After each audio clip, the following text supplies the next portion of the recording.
Hello student. इस lecture में हम एसपीडीएफ ब्लॉक के बारे में जानेंगे। चलिए तो हम इस लेक्चर को स्टार्ट करते हैं। देखिए, सबसे पहले एस ब्लॉक के तत्व। ऐसे तत्व जिनका अंतिम और बाह्यतम कोश कि एस उपकोष में प्रवेश करता है, एस ब्लॉक का तत्व कहलाते हैं।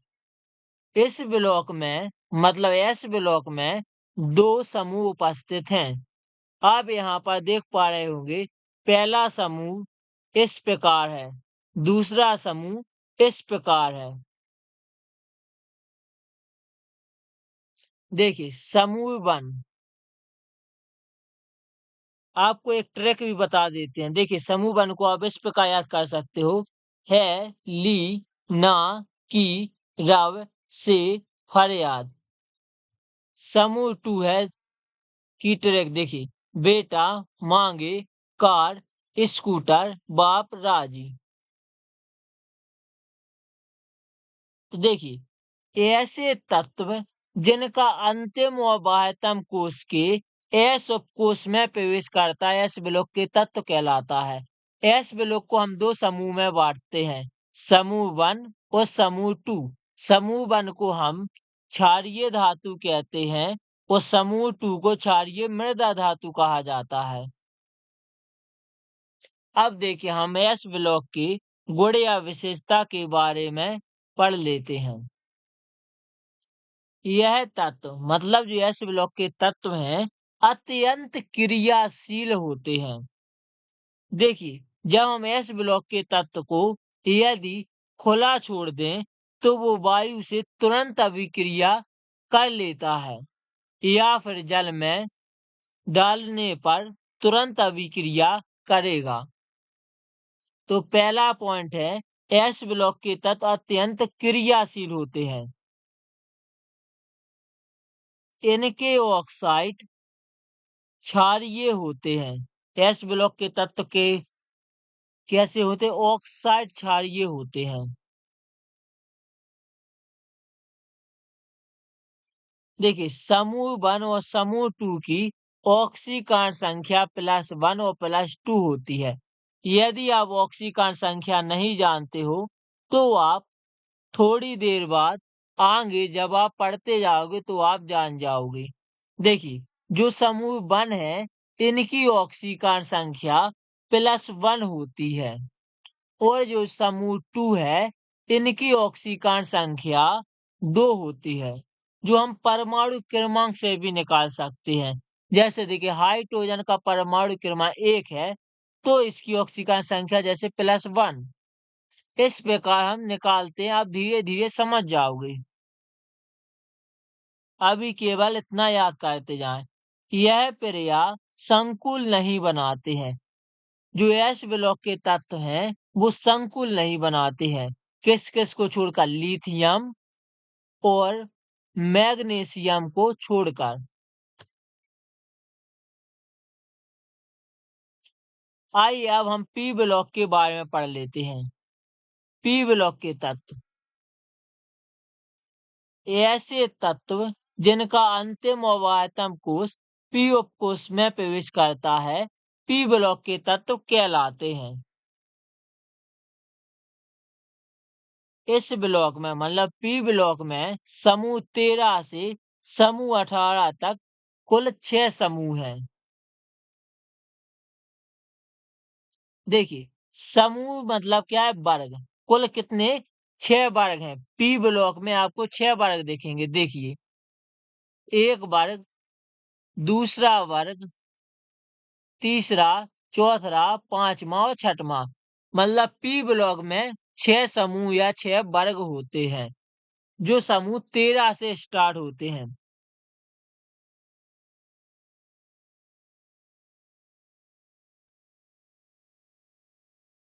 पी ब्लॉक के तत्वों का सामान्य इलेक्ट्रॉनिक विन्यास NH2 Np1-6 होता है।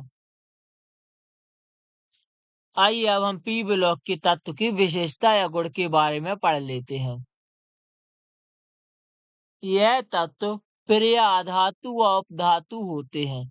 जो पी ब्लॉक के तत्व हैं वो प्रिय अधातु व उपधातु होते हैं। देखिए, पी ब्लॉक के तत्व आपस में सहसंयोजी बंध बनाते हैं। देखिए, यह एक पी ब्लॉक का तत्व है। जब आप वर्ग 17 के बारे में पढ़ते हैं, जैसे फ्लोरीन, क्लोरीन, ब्रोमीन, यह क्लोरीन क्या पी ब्लॉक का तत्व है। यह सहसंयोजी बंध बनाता है। देखिए, क्लोरीन एक अपना इलेक्ट्रॉन साझा कर रहा है, यह क्लोरीन भी यह एक अपना इलेक्ट्रॉन साझा कर रहा है, मतलब समान इलेक्ट्रॉन की साझेदारी है। यहाँ पर क्या बन रहा है, सहसंयोजी बंध बनाता है। तो इसलिए लिखा है पी ब्लॉक के तत्व आपस में सहसंयोजी बंध बनाते हैं। यह तत्व प्रिया संकुल यौगिक नहीं बनाते हैं। जो पी ब्लॉक के तत्व हैं वो प्रिया संकुल यौगिक नहीं बनाते हैं। इन तत्वों के ऑक्साइड प्रिया अम्लीय तथा उभयधर्मी भी होते हैं।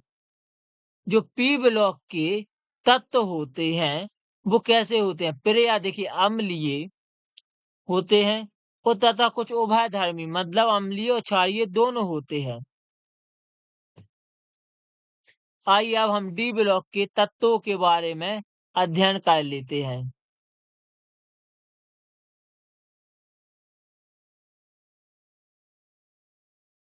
देखिए, ऐसे तत्व जिनका अंतिम और बाह्यतम कोश के डी उपकोष में प्रवेश करता है डी ब्लॉक के तत्व कहलाते हैं।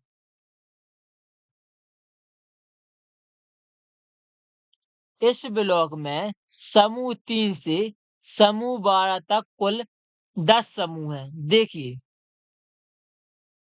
आपको पता है यहाँ पर जो 2 वर्ग होते हैं, पहला वर्ग एस ब्लॉक 1 और एस 2 का, फिर यहाँ पर यह डी ब्लॉक है और यहाँ पर पी ब्लॉक होता है जो हम पहले देख चुके हैं। अब है डी ब्लॉक।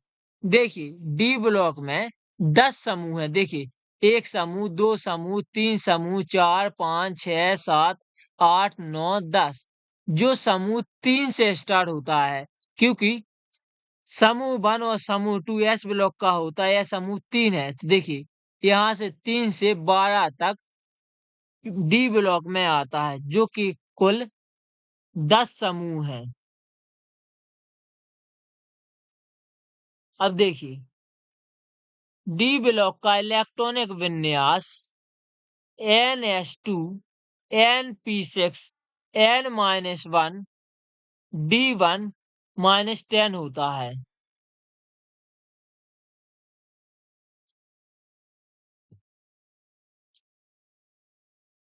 यह तत्व संक्रमण तत्व भी कहलाते हैं। जो डी ब्लॉक के तत्व हैं वो संक्रमण तत्व भी कहलाते हैं।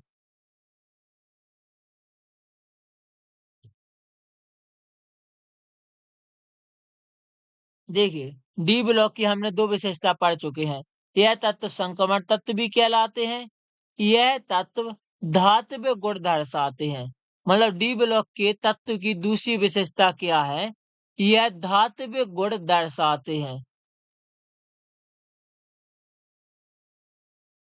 देखिए, तीसरी विशेषता क्या है, डी ब्लॉक के तत्व परिवर्ती संयोजकता प्रदर्शित करते हैं।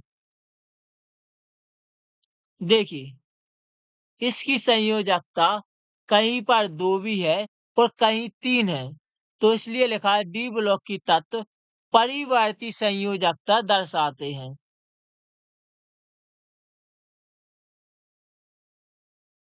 देखिए, चौथी विशेषता, डी ब्लॉक के तत्व रंगीन यौगिक बनाते हैं। आप यहाँ पर देख पा रहे होंगे कि डी ब्लॉक के तत्व रंगीन यौगिक बनाते हैं। यह तत्व संकुल यौगिक बनाते हैं। डी ब्लॉक के तत्व संकुल यौगिक भी बनाते हैं। देखिए,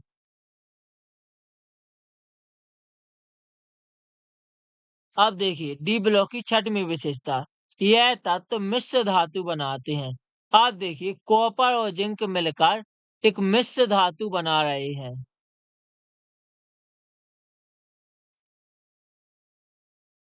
यह तत्व उत्प्रेरक गुण दर्शाते हैं।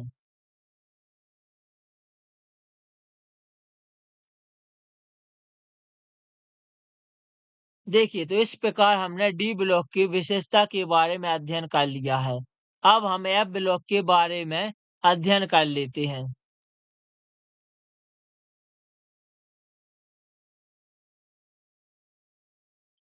देखिए, ऐसे तत्व जिनका अंतिम और बाह्यतम कोश के एफ उपकोष में प्रवेश करता है, एफ ब्लॉक के तत्व कहलाते हैं।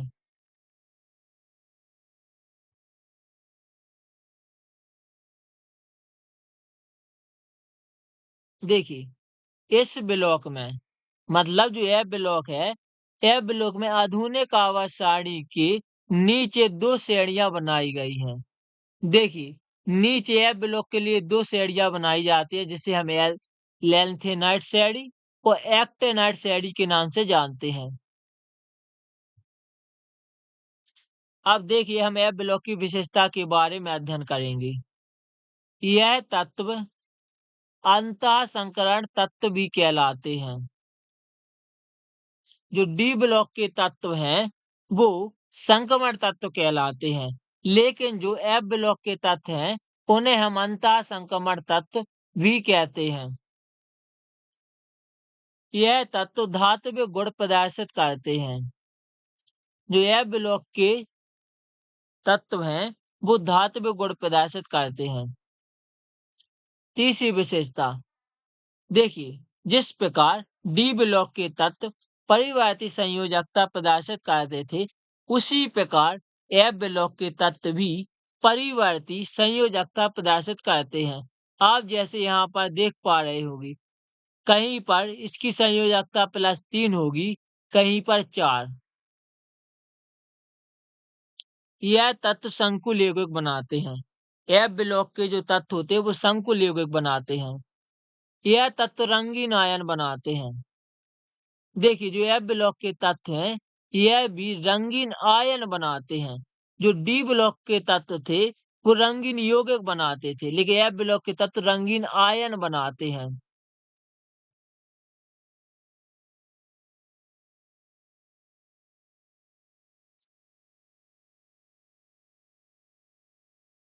आप इस प्रकार विशेषता लिख सकते हो। आइए अब हम नोट्स के लिए स्क्रीनशॉट ले लेते हैं।